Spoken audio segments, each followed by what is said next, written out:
Welcome back to Chill Chats with Jen. I am Jen, and I have a very special guest, see Brennan here, a very funny stand-up comedian here. So excited to have you on. Thank you so much, and I'm loving your plant vibes. Thank you. I set these all in the one corner for the I love it. It's a great setup. thing. So, how long have you been doing comedy or stand-up? About 4 years.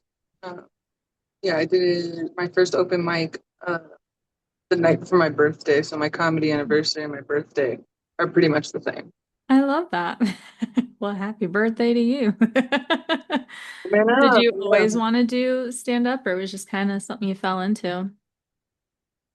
Somewhere in the middle of that is something that I've always respected as an art form. And I'd say in my early 20s, I was hanging out with some comedians. They're like, you should do comedy. You should do comedy. I was like, oh, maybe one day. And then just something that kind of stayed in the back of my mind. And I don't know, one day I started writing stuff down because people were like, you're funny, you're funny, whatever. And so I started writing things down. And then I remember the first time I put it on like my goals was 2019. And then it took a couple more years before I actually got out there and did it.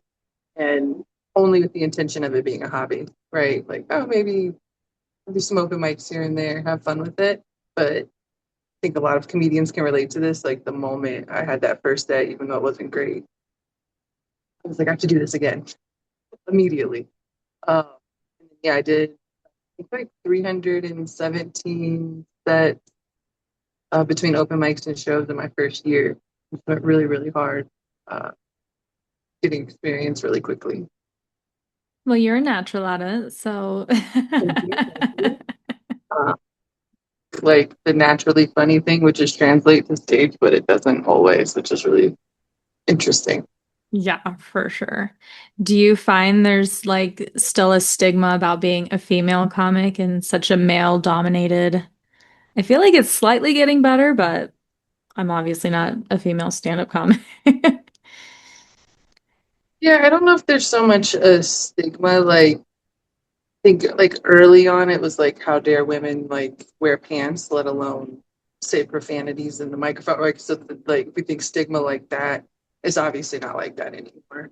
I just think there's still I just saw a stat, I think only 26% of professional comedians are female comics. So I don't know if there's so much stigma as there's just a lot of barriers and I don't think it's because people don't want to see female comedians because they sell just fine.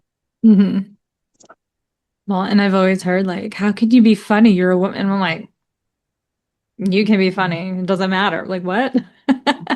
Yeah, I've not heard that so much like directly in my life. It's definitely there's been some of that like, oh, you're pretty funny for a girl, kind of vibe. More so when I was younger though. Like I don't occasionally now you get like the drunk person after the show, like, oh, I wasn't expecting you to be that funny or whatever. And like you know what they're really getting at, but they don't outright Mhm. say it. Yeah. So it's definitely still around, but I don't get it too often. Um, but I also don't give people the opportunity to talk crazy to me. So Well, and something I like about your style is it's very like unapologetic and just like, I'm gonna say what I want to say. And so props to you because I love that. It's a very good vibe. I just saw a clip of Patrice O'Neill talking about how like people think that everybody should be laughing, and you could probably find this quote or this clip pretty easily. But he's like 50% of the people should be laughing, 50% of the people should be horrified. And I think when you hear like fast forward to now, because he probably said that in like the 90s, right? So fast forward to now, people are always talking about being yourself, and then you have like the other side of that that's like free speech, and so I think the like yeah I'm gonna say what I want thing I think I'm glad it comes off that way, but there's still a lot of intentionality behind what I say. And I think the show that you were at, there was a joke where I just like didn't do the last little section because it just wasn't, it's not even about like pandering to the audience or anything, but it's like if you don't like this you're not gonna like Mhm. it for what. I've got so many jokes, I've got so many tools in my bag. I only had 20 minutes during that set, which is a long time but not a long time, so it's like we're just gonna move on, like whatever. If you really like it, follow my Patreon. It's in the special. So There you go. Do you post your specials on YouTube or where can f people find like sets or is it just clips that you do? Pretty much just clips right now. So I am putting out this first, I'm calling it a mini special. It's about 30 minutes of stand up. And uh, I've also been calling it kind of behind the scenes my practice special because I filmed this back in like September 2025. And it's just now coming out like this week. So um, June 2026 for reference. And yeah, it's gonna be my first one. It's gonna be on YouTube, but you'll have to sign up through my Patreon for free if you'd like, or for however much you'd like. Pay what you can. Uh, but it will be like through that, so I can at least start building my email list, and it'll be a YouTube link, and it'll live for I don't know how long. Eventually, I think those jokes, many of them have already evolved, and so it's like I think some of them will end up in a future special, and then that one will be scrubbed. That's why I'm calling it a practice one. Uh, but yeah, it was just something that I felt like I needed to do to get a longer set out there and available to be seen, to help me get booked more on the road. I love that. The T I'm very stands for it. excited. That's what it's called. The T stands for is coming out. And I'll Barely. post all Yeah. the pages so you can find her. Do you have a comic that has been like your favorite to open for, or is it just kind of you take them as they come? Um, it's definitely both, you know, any opportunity, grateful for it. Even when I'm bombing, I'm having some kind of fun on stage. Sometimes it sucks, but for the most part, I'm like, wow, you know, just the pulling myself out from that moment, like, all right, yeah, wait, here we go. But I would say you were at one of my favorite shows for sure. Heather Shaw was an incredible, like, her set was incredible. She was just incredible to work with backstage, off stage, how she interacted with her fans, you know, start to finish. It was probably one of my favorites, and it was one of my longer sets at a comedy club. I do a lot of indie stuff, you know, bar. I used to run a open mic at an ice cream shop, so to have like that attentive audience, her audience was great. You're one of them, right? Like the incredible people in the crowd made it so much fun. Uh, but I also had a lot of fun doing some guest spots for John Hinton. I opened for Francisco Ramos once, which was really fun. Those were all at the Improv. Uh, Dave Stone, who has the Boogeyman, or used to have the Boogeyman podcast with Kyle Kinane. He came through Manitou Springs a few years ago, and I got to feature for him. And the show producer and comedian Nina Davis, he and I were sitting down with him, and we just ended up talking about food and like making a good roux for mac and cheese. We're Mhm. drinking like I can't even remember which delicious bourbon it was, but it was like this really fun moment before the show, the night before the show. Out, we get to go work together, and with these headliners who tour, you know, they bring their fans and these people who like love them. And so you're getting like somebody who's really locked in and like excited to see the show. And those are always like incredible, even if you don't have your best set. But I think I had a pretty good set that night. So I'm proud You of did. I agree. it. Fun. It was It was not just such a seven fun nights of it, show. but the crowd was so reactive. You know, people were just sort of not like in a bad way at all, but just like, okay, what's up? Like, and then the ladybug on the stage. That was a great Yeah, moment. So that was wild. Why not? You my know? high ass just, and I wasn't even that high. I was like, I kept saying that more as a bit, but I was like, I don't know, undiagnosed, whatever, neuro, whatever. I looked down, the ladybug on the mic cord. I couldn't not say something. And then what if it got killed? I couldn't do. The girl that was sitting at that table in the front, she was holding it for a while and then it just like flew away and went back to the stage. Went back to its life. Yeah, It wanted to that's be it. other. I get it. Like, Right.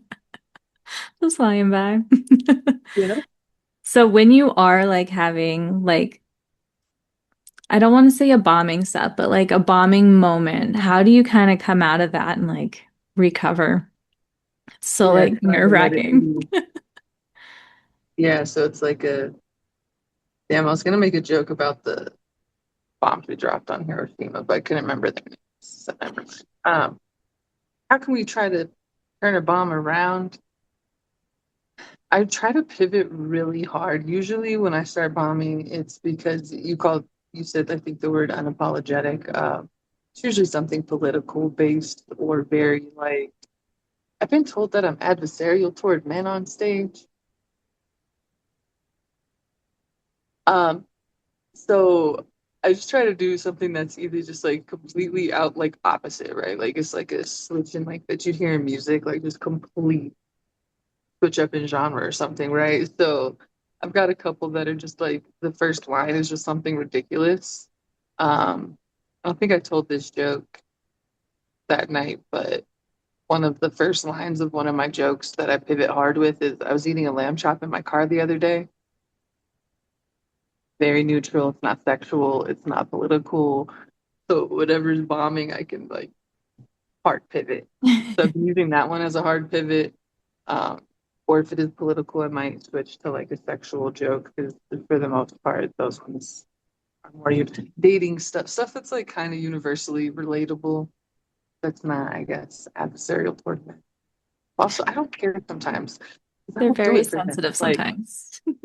and also like the goal of this, right, is to build my own audience. So like I was talking about like Heather Shaw's audience, incredible to perform for. Theoretically, I'm building that type of room for myself in whichever city I go to. Right now, I'm performing for people who have no clue who I am. They're getting a very sometimes diverse mashup of comedy in this like showcase style show where it's not like a true hour from like a headliner. You know what I mean? So they're just getting like a little peek into your stuff. And so there's certain jokes that I won't tell if I'm not doing a 20-minute set. I don't have time to build the rapport. Hmm. Don't have time to let them get to know me a little bit before I say this crazy outlandish thing. We talk about like being unapologetic or what Patrice O'Neill was talking about is just like there's layers to that. It's a yes and, which is an improv principle. Stand-up comedians think they're too good for improv, but we still rely on it. And then they do crowd work and they talk shit about improv artists, and it's we're all hypocritical. But that's one of my little rants about comedy too. No, So, I love but it. yeah, just the hard pivot is the short answer to your question. And if that doesn't work, like I said, most of the time, if it's that kind of a bomb, it's because I'm in a room full of dudes at a bar. Half of them weren't planning on being at a comedy show. Now they have to listen to this woman hold up a mirror to them and make them feel bad at themselves. I literally had a comedian introduce me like that one time at an open mic, like whatever, but he was just like, "Oh, this next comedian, she might make you feel bad about yourself if you're a man. Give it up to see Brennan." Like, What an entrance. most of Thanks. my jokes start as a true story, so it's like, damn, if you're triggered by me telling the truth about somebody else, women are sensitive. How do you handle like the hecklers and like the people that are just like obnoxious? I know some of them can be fun, but some are like we. No, they're never fun. But if it's a straight up laugh, I'm like, no, it's fine. You're being fun. I'm just lying. That's customer service live all day.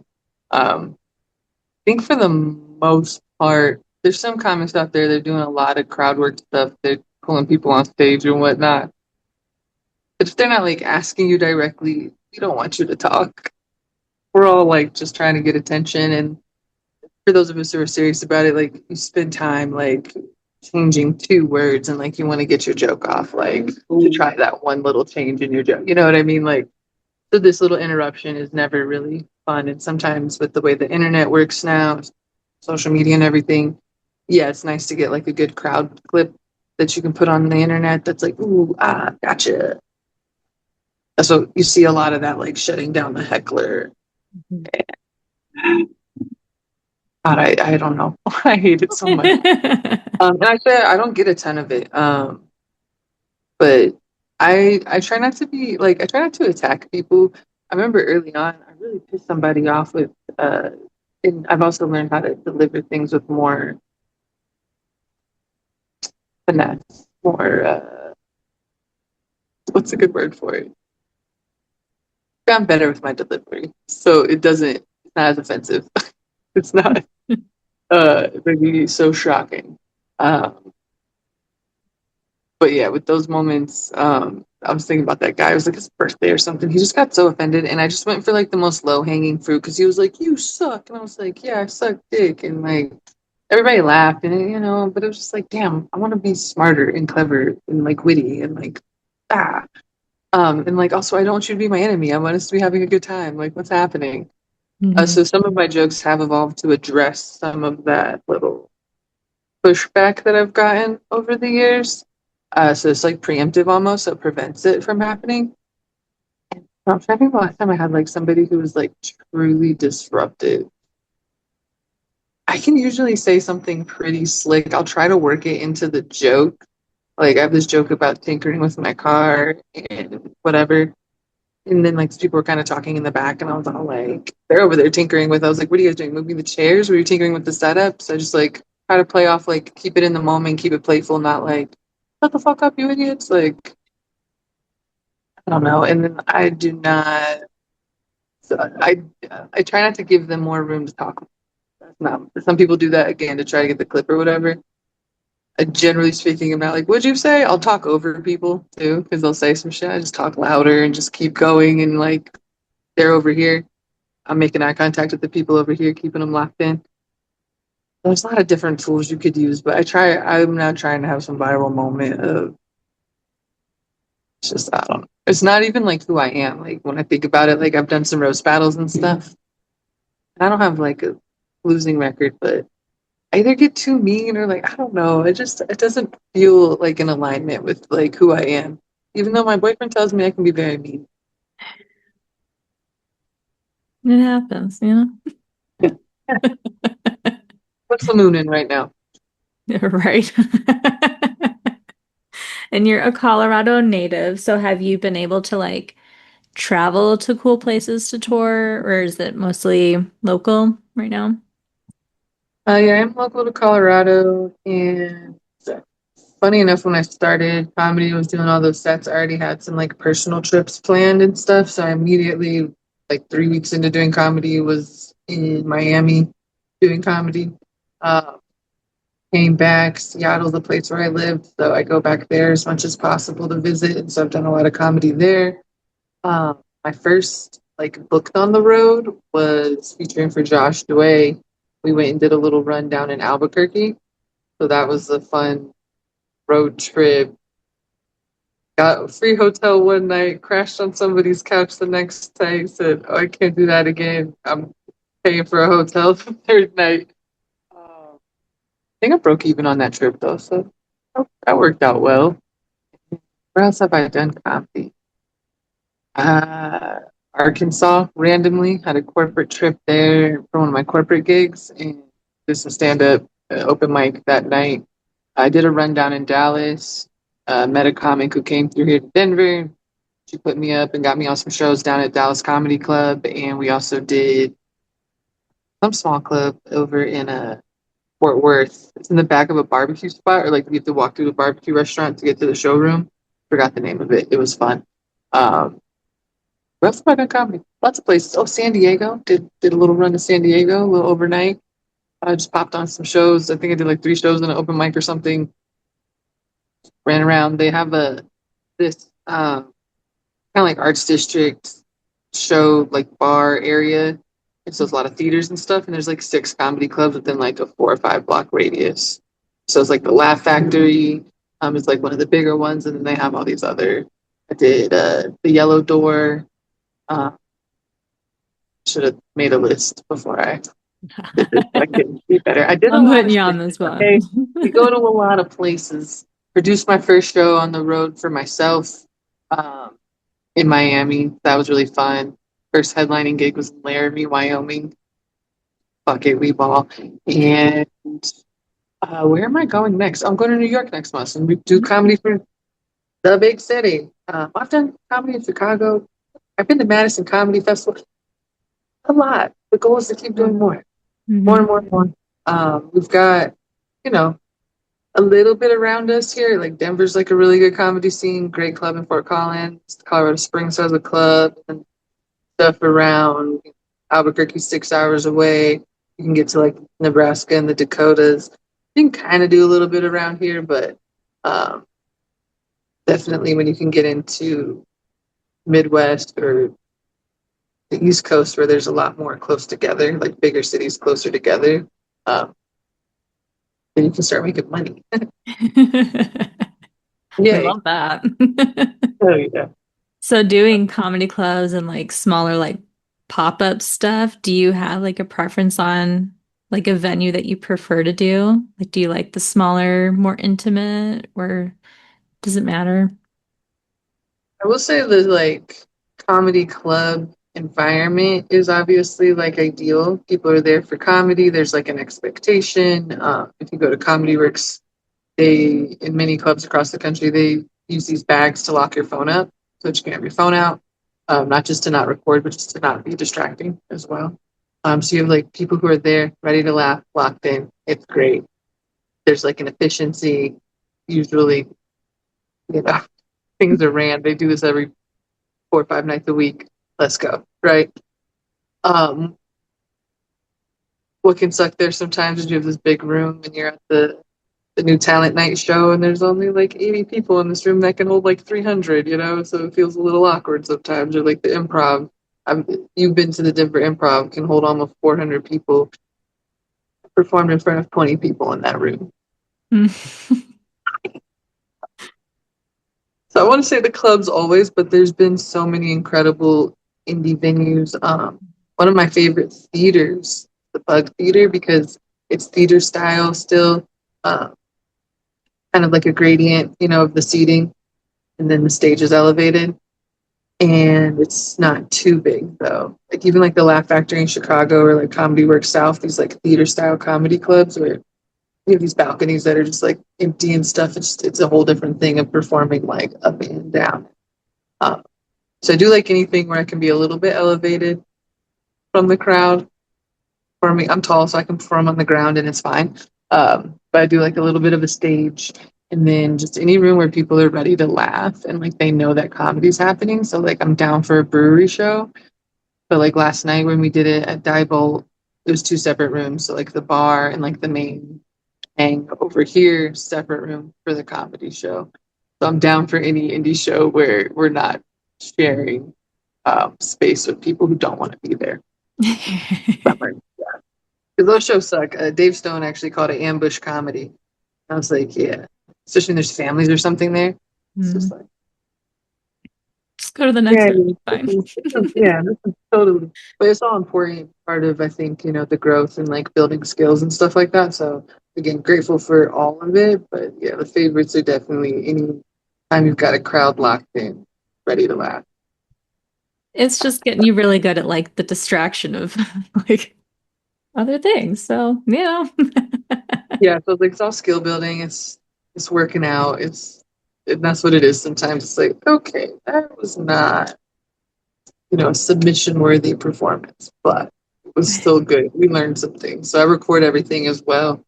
Um, Sometimes it's painful to watch it back or just listen back to the audio, but we learn. We grow from it. And yeah, just like I said, from filming the special back in September to now, the growth in my delivery of certain jokes and the jokes themselves have grown and evolved. So it's really fun.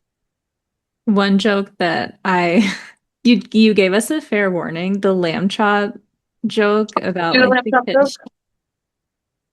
It's About that? ruined it because I'm like used to love lamb chop, but now I like look at it and I'm like, poor lamb chop. Or lamb chop. I'm like, That's it's all we so can say here, disturbing. folks. Or lamb chop. Poor Picture of Sherry lamb Lewis. chop. But then I was thinking about, I'm like, a lot of the older shows, so disturbing. And I'm like, There's some darkness I'm there. so glad it went over our heads, but now I'm just like, They're there's just all jokes. owners like sitting around like, it'd be funny if we named the puppet lamb chop. And then somebody was like, yeah, let's go with it. So I was watching a disturbing. YouTube thing yesterday with my boyfriend about like basically things that like accidentally happened, but then like got like stuck in like shows and stuff like that. And one of them was like uh, the friend scene, Ross is getting married and he says Rachel's name instead. big infamous scene or whatever.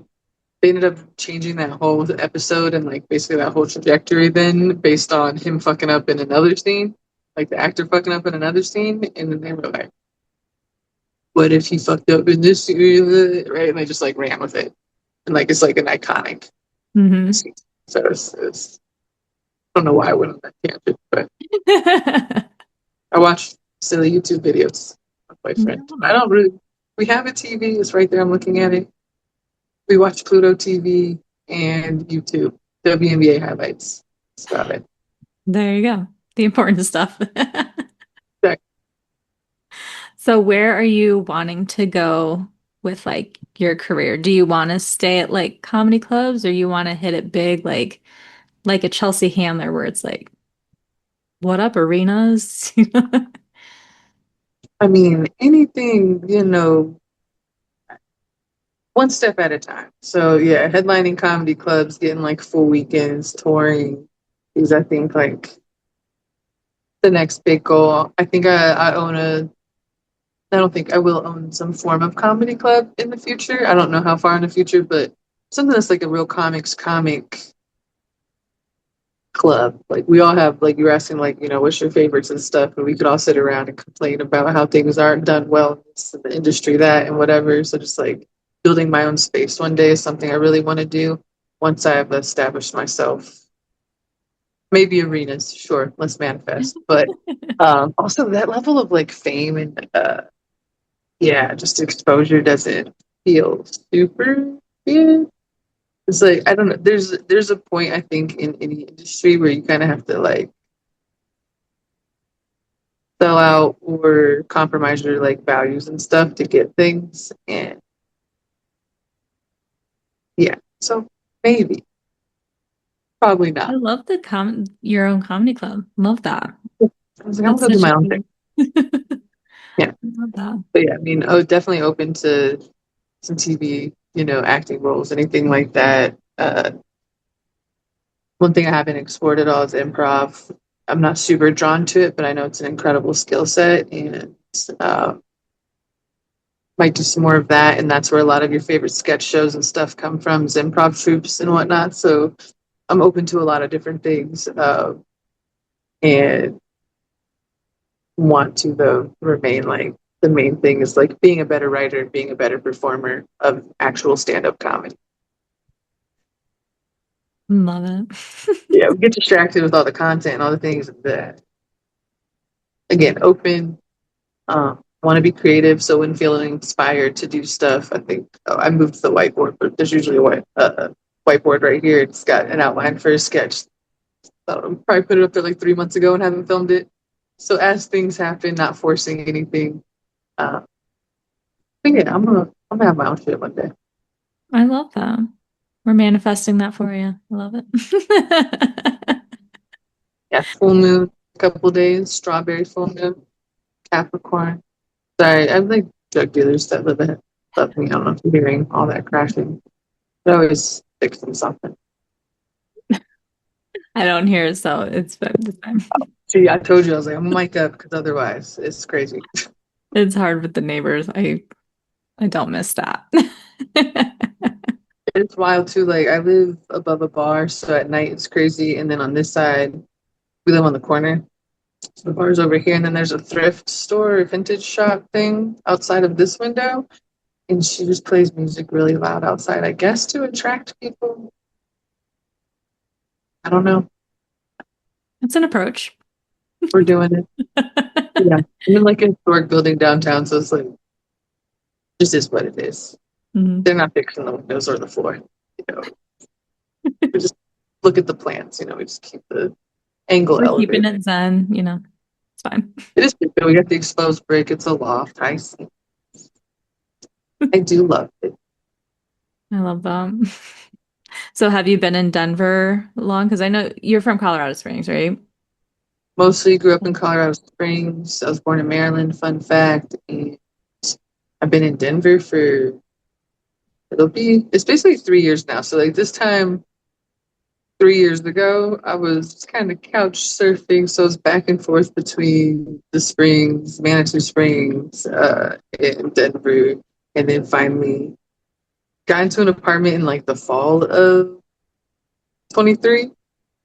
Immediately like had to evacuate because of asbestos village and weird roommate situation to get out of there. And ended up just going back to the Springs for a couple of weeks. Got COVID, so that I had to like stay quarantined for a little bit, and then finally moved to Arvada for like a year and a half. Been downtown now for a year. Uh, we just inching our way closer. I live across the street from a comedy club now, so we're like There getting you go. closer to the dream. Yeah, one move at a time. I'm tired of moving. Honestly, Yeah, that's cool to live by a comedy club. Do you just like walk over sometimes and be like, can I just have a spot? I do when I see one of my friends on a show there. I'm like, I hey, I love just came that. today. Do you have a guest spot? They do open mic on Wednesday nights there. This is Rise Comedy Club. Wednesday nights there's like a general open mic for stand up, and then Sunday nights they have a writing open mic where like you can write tags down and give them to the comics, um, and like a storytelling open mic. There's a lot going on right over there. Uh, I really should just run my own show there. It's right there. But Very producing convenient. is a whole nother ball game, and that's why when I was like, yeah, I'll own my club one day once I've got what I wanted out Hmm. of performing. For sure. I would be locked Well, into having to run a business. one thing at a time. I've done that before. I've owned a couple of different businesses and helped be a co-founder, worked with startups, and you can do both. You can do whatever you want. I don't want to try to do both, knowing what I know. There. Yeah, So I know you're kind of newer to it, but have you just like social media is helping or it's kind of just whatever? I think there's pros and cons to it. I don't have like the first-hand experience, but just like hearing the stories and understanding, and like sometimes you just even hear advice from like some of the older dudes, and it's like this ain't the 80s. Do you want to take the wisdom from that and then say, okay, how does that apply today? Social media is a huge part of it. My friend Queen Quamo did an interview with Heather Shaw before the show. And so I walked in, and one of the clips that she posted from there was, with some advice you have for comedians. And she's like, you got to get on social media, whatever like your version of doing that is. So I thought that was like a nice little spin on that, that it's like, okay, you don't have to create content, but like pick something to post about and like reach people and let people know who you are and what you're doing. Um, so it's a tool. It can be used to like, I've I've cultivated relationships through the internet and like met people then in real life and before comedy even. So like I know like the power of like building strong relationships through the internet. It's very there, but there's just so much other bullshit that comes with it with algorithms and this isn't that. It feels like a pay to play kind of a thing, which trying my heart is to avoid in general. Uh, Even like it's part of the game, but like you have to pay to submit to comedy festivals. You have to pay to do competitions. When I go to New York, I'll probably pay to do an open mic or something just to get on stage again. Uh, it's just something where I'm like, but we're the talent. We should be getting paid. It's crazy. Hmm. Pay to play. Uh, it feels like that's like the way, and so I try not to put too much effort or like weight into it. Like follow me and trying to build my followers. I live stream on YouTube a lot, not a lot, but like, well, I guess a lot consistently. I do pretty much every set of live stream. Um, and then like I did a photo shoot. Like I guess I'm heading at the Department of Creative Pursuits across the street over here. You can look them up. They're really cool. Uh, headshot day for creatives, entrepreneurs, whatever. Did a whole blown like 20-minute photo shoot. It was so much fun. And so I live streamed that whole time, got like some subscribers and stuff. So I'm like trying to play the game, but not prioritizing it too much. Mhm. Um, but I know that it is part of it. So there's this weird resistance that I've got to get through for it Yeah. because you see people blow up, and unfortunately, sometimes you do see people like getting booked at comedy clubs and stuff who don't really have like a stage performance set. They're very internet famous, and people will come out and so they sell, but then we're in the back like, what is that? stand up. This is not my art, you know? So it can be Hmm. frustrating sometimes to see how like that can be prioritized over talent. Yeah. And that does suck. But when you start talking all that out, then the answers you have to have both. So That's my hardest thing. I am not a fan of social media, and so I'm like I'm so bad at like doing any of it because I don't want to. But I'm like, well, have to. You have to play the game, and I don't want to play the game. yeah, and it's like or not. And then, whoever finds you, and there's quality Mhm. over quantity. Um, my boyfriend's a music producer and he live streams every day while he's making beats. And I've seen people come on there, and next thing you know, they're buying the same equipment that he has, and like, you just never know who you're going to connect with and inspire with. Uh, so yeah, keep it chill chats, and as you feel like it, you make a video. What's fun too is like you're already creating content, you can just kind of clip it up and like post some of that. Uh, Mhm. since you're already going through the work of like editing the video anyway, but Yeah, that still can be. that's the whole thing. Yeah. And I'm trying to, so the special's ready and I just got to upload it and then promote it. And so I'm like, Mhm. okay, I got to talk to these Patreon people first who've been paying me for months. I haven't posted in my Patreon in months. People just love me and believe in me and give me money. It's blowing my mind when I say it out loud every time. I'm like, I feel like $50 a month from people just being like, we believe in you. And so now I have to like deliver on that. And I'm like, you guys deserve something special. So special for the special. But then otherwise driving content or driving people to the content, but really trying to build email lists so I can go do shows because I'm a live performer and all this crap is great and fun. And again, love to reach the people, but you also see things where you'll post something, it gets thousands of views, you get like one follower. How does this translate to people coming to my show, buying my merch, like me eating off of my work that I'm doing? Yeah. We'll see. Gonna keep showing up though. Uh, I've been seeing some people that I like respect doing like little posting challenges where it's like I'm gonna post once a day for 30 days and stuff. And I'm like, maybe I need to do something like that where it's low key, no pressure, but still some accountability, discipline, consistency. It's easy, but it's also not time consuming. It's a different beast, but Yeah. yeah.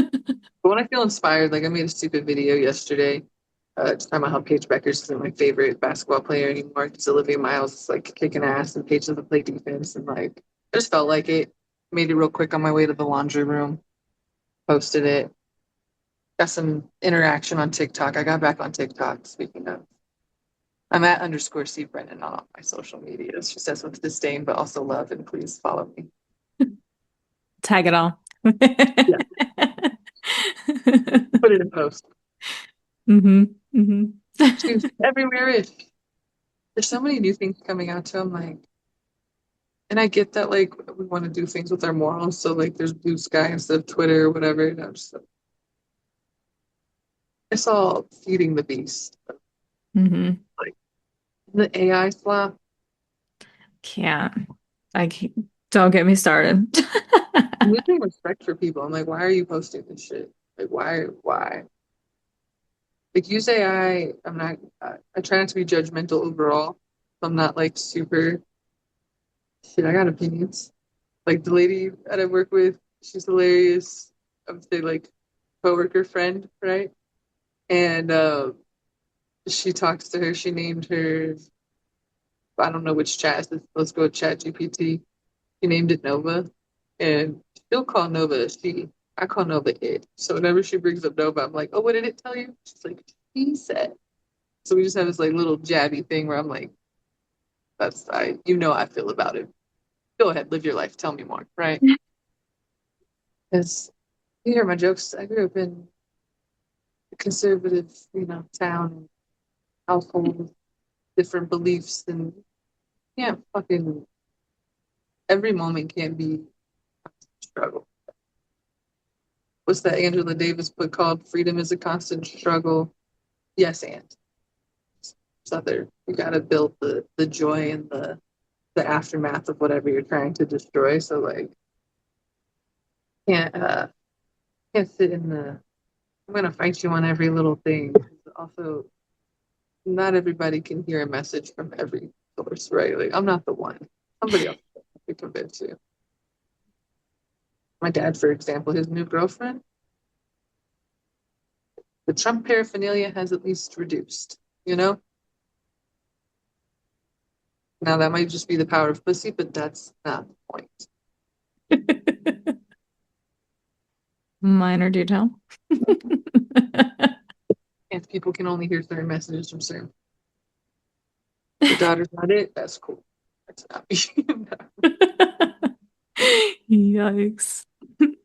Who is like your comedy inspiration? Like, who have you looked up to? My like go-to answer, foundational answer is George Carlin. I'll always shout him out first. This time I was like 16, and my stepdad, bless his heart, he's real good at kind of like getting. He thinks the salesman gets him on the I'm giving you a good deal, but really I'm giving you this thing. There was that wave in the like 2000s where so much different technology was coming out, like with MP3 players and like there's like this all these different products, and most of them didn't last, right? So it had a Sirius XM portable satellite radio, right? But you had to pay for the subscription stuff. So like it came with, 3 months free or whatever. And you were able to download content though. So then like after my subscription ended, my parents didn't keep paying for it. I just had like some comedy albums downloaded and like a little bit of music and stuff. And so George Carlin, I had like two or three of his albums downloaded. And so he's like the first comedian, and Chris Rock's think it was the To Kill a Don't Kill a Messenger. It's the special where he has the joke about OJ Simpson that I really love. It's one of my favorite long running bits ever. The callbacks and the like, it's its own little mini set within the thing, which is part of what makes specials so great. Anyway, those were like the first ones that I really studied. And like Chris Rock, that particular joke, right, is like one of my favorites, not necessarily one of my favorite comedians, though. So we start getting into like favorites and inspiration. It's like there's like moments and projects sometimes that inspire you. Whereas it's like, okay, well, if I look at their full body of work, and they're probably not one of my top 3 or 5, 10, whatever. Carlin, definitely. Um, and then when I first started like really considering doing comedy, I was definitely more of a little like social justice warrior guy. And so I was really into a Michelle Wolf and Amanda Seales, Asim Minaj before we learned that he lied about his daughter being exposed to anthrax. You learn from different people's things, but Mhm. I had a special, I think it was Homecoming King or something like that. And again, stand-up comedians will hate this, but this man was all over the stage. He had like a headset on and he had PowerPoint backup pictures and such to support certain stories and whatnot. I thought it was like really well done and like produced really well. But again, not one of my top comedians, but that project stood out to me. Got to see Amanda Steele after she did her HBO special. I got to see her live in Boston at this theater. Uh, that was really fun. She was doing like all new stuff, but she was doing callbacks to the special and things like that. And she was up there for like an hour and 15, I think, which was really cool to watch. Not an ideal set for, a comedian, but working on new stuff and doing a little bit of crowd work and stuff like that. And um, she's somebody who's very polarizing and has like really built like a core audience of people who show up and support her independent work. So she's definitely really inspirational on that side of it. Um, Jackie Cashian's one of my new favorites.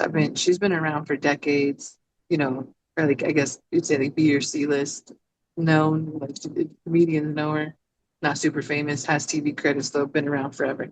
And yeah, her writing is really, I missed her when she was here in Denver, so hopefully she'll come back next year. But she put out a YouTube special this year too, I think, or last year maybe. Anyways, she's one of my favorites right now in terms of watching writing and like pulling something together. This one I'm calling it a practice special because of like this whole process. I'm like, I have no idea what I'm doing. What is this? This is not special. But it is. It was special. It is Mini special. practice special. Uh, who else was real inspiring recently? Oh, Langston Kerman. He came to Mm. Denver Comedy Underground, and he's somebody I've seen on TV roles before I ever saw a stand up. haven't seen a ton of his stand-up, clips and stuff online. He has a podcast with David Bory, who filmed his special here at Dude IDK. Uh, so I see clips of their podcasts and stuff. You never know if TV people, you're kind of talking about internet people, how it translates to like their stand-up set, right? Mhm. Phenomenal. If he records that, I wouldn't be surprised if he's like working on recording that set because again, the way everything was threaded together, the callbacks, the narrative flow for the whole thing, where each joke had it was, I was like, I need to go be better. So much to learn and do. Because again, it's not just being funny. Mhm. When it comes to like creating a true like stand-up comedy hour, which I think like you used to see this model where comedians would do an hour like a year pretty much. So they're like touring, working on building this hour to record. You put out the album or you get the network special, build the next one. And people would do that on a, 1 to 5 year basis, the way like musicians might come up with an album. Building that and it being like high quality and not just an hour worth of material, but like a true hour. I can't wait to get there, but also not rushing the process. Mhm. You'll get there. I have a good feeling.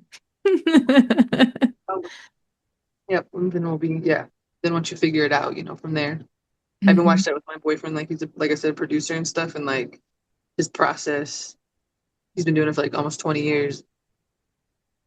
He's refined things and like knows how to use his tools in the most efficient way. Just yeah, I'm excited to. I'm still a baby technically. I'm a toddler, but I've got public speaking background and just the natural funny and this and that. And so sometimes I remember when I was like I did that feature for Dave Stone maybe like a year into doing comedy, which is pretty cool. It's like, oh, I figured you're about 5 years in. So just the way I carry myself too. I feel a little bit more advanced sometimes, but then, like I said, when I break down the material and stuff, I'm like, oh, yeah, yeah, yeah, I'm still 4 years in. That's right. But I've got material. I've Always got a William. process. Yeah, I've headlined several times and done, 40, 45 naturally. Um, but it's like, yeah, it's that 45 worth of, and does it all fit together? And So we much do. that goes into it. Who knew? So much, but it's like at the end of the day, like we're also just like being silly, and it's like none of it matters. Right.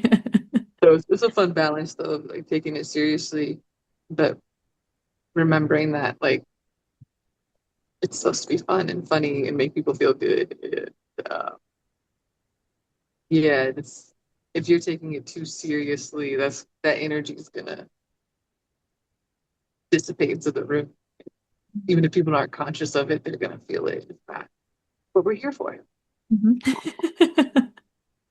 Do you have any, I guess it doesn't have to be a comedian, but like a celebrity that you've met that you were like a fan of and then met them and they're like, kind of don't like you anymore? There was this, there's nobody that I was like, oh, I'm a big fan of that like don't meet your heroes kind of trope. I haven't like experienced that per se. But there's been a few people where whether it was because I thought they would be like a girl's girl, like just being a female comedian in the game, um, where they just like were not. And I was just like, oh. And honestly, it's like, yeah, surprising, but not at the same time, if that makes sense. It's like, duh, of course, there's that stat 26% or whatever, especially if you've been in it for a long time. I could see I'm a pretty empathetic person. Like, I get it. And I'm not going to hold you to it. You don't owe me nothing. So it is what it is. So you haven't had that true, like, don't meet your heroes moment. Um, and I think in general, like I said, I'm a pretty empathetic person. I have a lot of grace and compassion for people. So you just never know when you're meeting somebody on a bad day. Um, Sometimes you do hear stories though about certain people like who are difficult to work with and who are like rude to the staff and stuff like that. And you're like, ugh, that's gross. You hate hearing those stories because you're like, oh dang, like if I do, I'm gonna say yes and work with that person if I get the opportunity. But there's just this like tainted Yeah. feeling. So, but yeah, there's that phrase like, don't put anything past anybody. And so it is what it is. We're all human too. I'm sure people will have some interesting. There's people who don't like me. There's a few comedians from I don't know, I was a little vocal about what I thought was right and wrong when I was doing comedy. There's some people that don't like me from the fallout of all of that. We just look past each other. Like I keep forgetting to look at the camera and looking at myself this whole time. But yeah, just do that again. Whatever. There's So so the many of us. We keep it pushing. hmm Um, Even like the whole cancel culture thing. Like, there's nobody who's like really been canceled. It's the favorite abusers of the performed recently in Denver. So yeah, well they'll be said. fine. Yeah. So like, the bad guys, they're still working. So when other people, it's like they just don't live up to this like pedestal that you put them on. Why are we putting people on pedestals? Hmm. That's for Facts. what were pedestals? What were they built originally for? I mean, Hmm. like performing? Was it? So true. I have no idea. Good point. We do. We need to all be on the same level. I don't know. Talk forever. So my I bad. know. The same. Well, and you are. You're so easy to talk to. So I appreciate you. Do you have any upcoming shows? The special on Patreon, still free, but pay what you can. Can. Uh, Mhm. and then yeah, when I figure out this email list, how to categorize people by cities, so I can figure out where my fans are. Outside. Congratulations on all your success. More to come. I just know it and can't wait to go to your comedy club one day. Thank you. Yeah. Oh, and thank you. You introduced me to another comedian, booked me July 10th. So I'll send you I don't have the link for that, but I'll try to. Okay, awesome. Are you going to open for him? I'm gonna open for him. Yeah. Is I love that. that an Okay. animal sanctuary? Yeah. Okay. Well, Yeah. I'll see you So there. Longmont, Colorado, July 10th. Yeah. Ooh, I'll put exciting. more details hopefully in the caption. Yeah. Perfect. Awesome. Well, thank you so much for all your time and having a chill chat with me. It's been so much fun. And yeah, can't wait to see you in a couple weeks now. Yeah, I'm excited. I will see you there. Sounds great. Well, have a wonderful day. And yeah, good luck with Thanks. everything you're about to do. Appreciate you. Appreciate you. Have a good one. Thanks, Toodles.